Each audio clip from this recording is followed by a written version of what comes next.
Once upon a time, in a world full of wonders, there lived a man named Gulliver.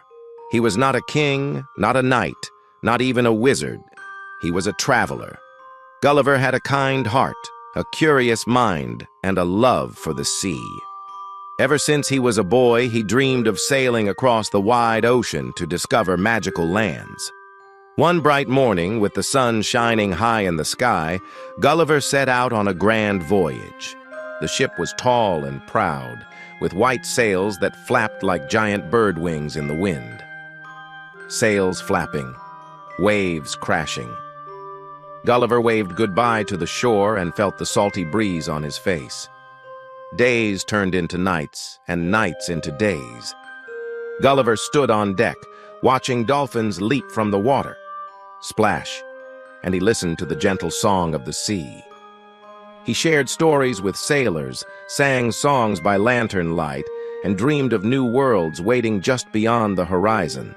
But the sea, as magical as it was, could also be wild.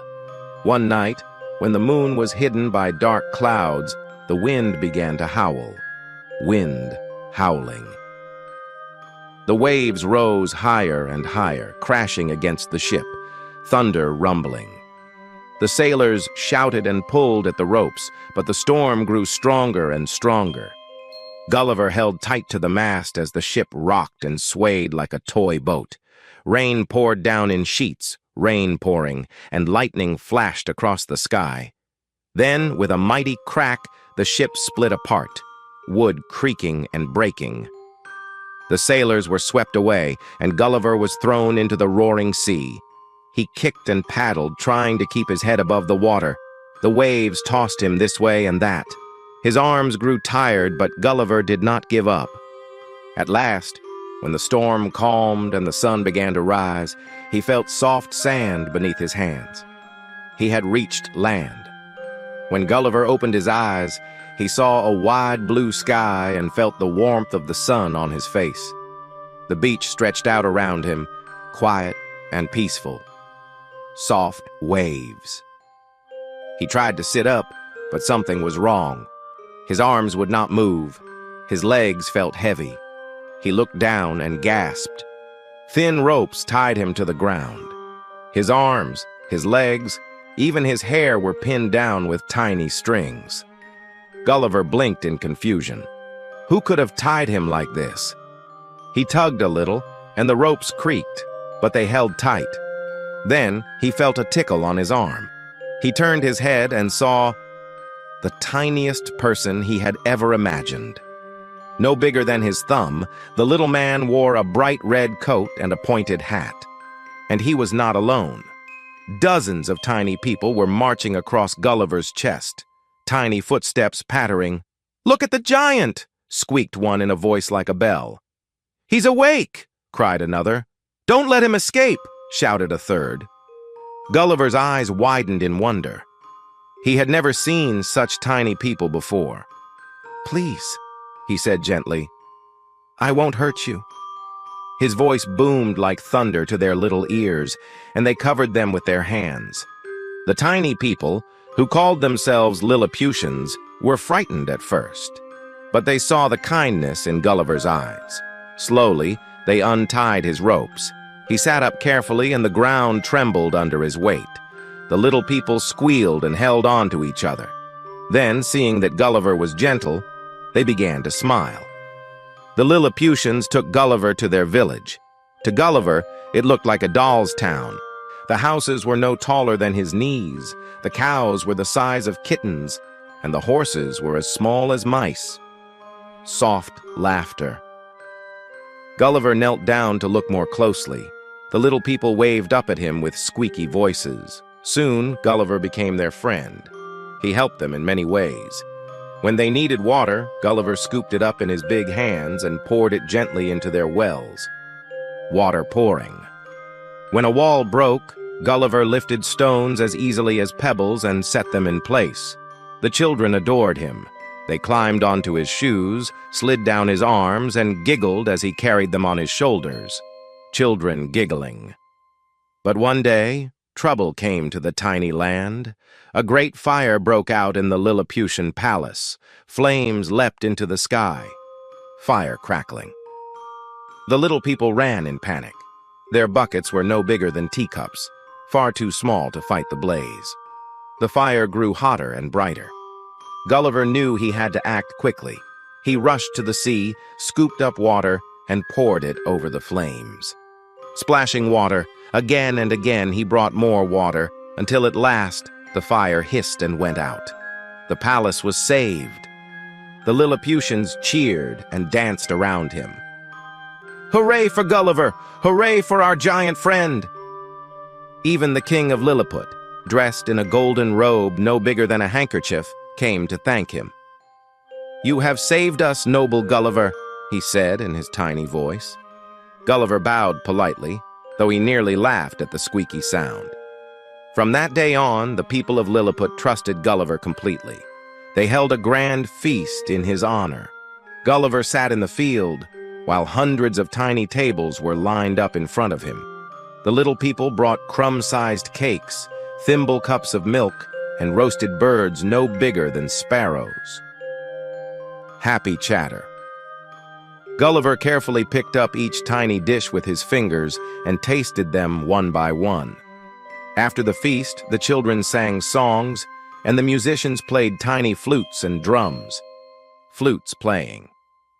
Gulliver clapped his hands gently, and the sound echoed like thunder across the land. The little people laughed and cheered, delighted by their new friend. Life in Lilliput became full of adventures. Gulliver helped build bridges, carried wood for their fires, and even stood guard when a flock of giant birds flew overhead, bird wings flapping. The Lilliputians, who were so small and delicate, felt safe with Gulliver by their side. But Gulliver, though happy, sometimes looked out at the wide sea. His heart longed for more adventures. One evening he sat on the shore, watching the sun set in colors of gold and pink. Soft waves. The tiny people gathered around his feet, their faces sad. "Will you leave us, Gulliver?" they asked. Gulliver smiled kindly. "One day, I must travel again. The sea is calling me, but I will never forget you, my little friends." The Lilliputians nodded, though their eyes filled with tears. They promised to help him build a boat. With tiny hands, they worked together, cutting wood and weaving ropes. Gulliver helped too, shaping the larger pieces with his strength. At last, the boat was finished. On the day of farewell, the whole kingdom gathered. The king raised his little crown and called, "Farewell, brave Gulliver. May your journeys be safe." The people waved their tiny hands and sang a song of goodbye, gentle singing. Gulliver climbed into his boat, raised the sail, and drifted away from the land of Lilliput. He watched as the tiny kingdom grew smaller and smaller until it disappeared into the horizon. But Gulliver's adventures were not over. The sea still had many secrets to show him, and soon he would discover a land where he was not the giant, but the smallest of them all. The sea was calm as Gulliver's little boat floated across the waves, gentle waves. He had food, water, and a sail to guide him. For many days he drifted, watching dolphins leap and listening to the whisper of the wind. He often thought about his tiny friends in Lilliput and wondered what new land awaited him next. One morning, Gulliver saw something far away. At first, he thought it was a mountain rising out of the sea, but as he drew closer, he realized it was land. The cliffs were tall and steep, stretching high into the clouds. His heart raced with excitement. He guided his boat to the shore and stepped out. The sand felt strange beneath his feet. Each grain seemed as large as a pebble. The grass grew taller than his head, and the flowers looked as big as umbrellas. Birds chirping loudly. Gulliver's eyes widened in amazement. "This is no ordinary place," he whispered. Suddenly, a shadow fell over him. He looked up and gasped. A giant farmer was walking across the field. Each step shook the ground like thunder. Thud! Thud! The man was so tall that Gulliver was smaller than his shoe. Gulliver darted behind a stalk of grass, his heart pounding. But it was no use. The farmer bent down and peered closely. His eyes were as big as windows, and his voice rumbled like rolling thunder. "What's this little creature?" he boomed. Gulliver trembled but raised his hands politely. "I am Gulliver, a traveler. Please, I mean no harm." The giant farmer laughed, the sound booming across the fields. Deep laughter. "So small, yet he speaks," he said. He scooped Gulliver up gently in his huge hands. Gulliver felt like a doll being carried. The farmer tucked him carefully into his pocket and carried him home. When they reached the farmhouse, everything was enormous. The door was taller than a castle tower, the chairs were like mountains, and the fireplace was as wide as a cave. The farmer's wife, a kindly woman with bright eyes, gasped when she saw Gulliver. "Oh, what a darling little man," she said, smiling warmly. She set Gulliver on the table, which felt as big as a field to him. From that day on, Gulliver lived with the giants in Brobdingnag. The farmer's daughter, a kind girl named Glumdalclitch, became his best friend. She made him a tiny bed out of a wooden box, sewed clothes from scraps of cloth, and carried him in a little basket lined with soft cushions. Gentle humming.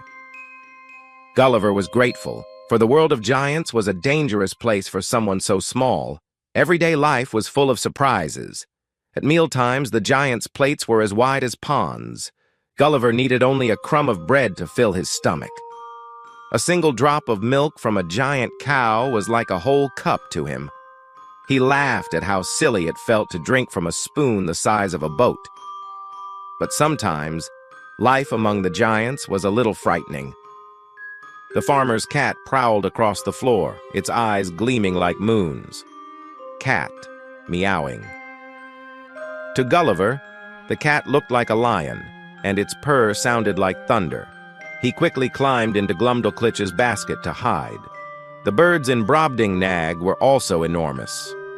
One day, Gulliver was walking in the garden when a sparrow swooped down, flapping wings. Its wings were like sails, and its beak was as sharp as a spear. Gulliver ducked, and Glumdalclitch shooed it away with her hand. Gulliver sighed in relief. "Thank you," he said.